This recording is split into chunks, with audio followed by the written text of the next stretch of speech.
आपण सगळे ईश्वराची प्रतिकृती आहोत आणि तरी सुद्धा सौंदर्याच्या बाबतीत आपल्या प्रत्येकाला स्वतःमध्ये काही ना काहीतरी कमतरता जाणवते. मग माझ्या एका डोळ्यामध्ये असाच आहे, एक डोळा असाच आहे.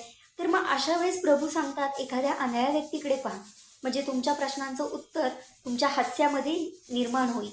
तसंच माझं नाकच वाकडं आहे किंवा माझं नाक असंच पाहिजे होतं, सगळ्या सौंदर्याच्या बाबतीत आपण सगळ्या चौकटीतून आपल्या स्वतःचं निरीक्षण करतो. मग अशा वेळेस प्रभू सांगतात दवाखान्यात किंवा मंदिरात जावा. तिथे गेल्यावर दवाखान्यात श्वासाचे सेकंदाला व्हेंटिलेटरवर असणारे किंवा ऑक्सिजनवर असणारे जे पेशंट असतात ते पाहून तुम्हाला कळेल आणि तुमच्या प्रश्नाचं उत्तर हास्यात निर्माण होईल. तसंच एक व्यक्ती ती स्वतः मान्य करते की मी तोपर्यंत भारीतली चप्पलच्या शोधात राहणार जोपर्यंत मी अशी व्यक्ती पाहीन जिला चप्पल पायात घालणं नाही, तिला चप्पल घालण्यासाठी पायच नाहीयेत. किती छान सांगितलेलं आहे ना, कमतरता आणि समाधान.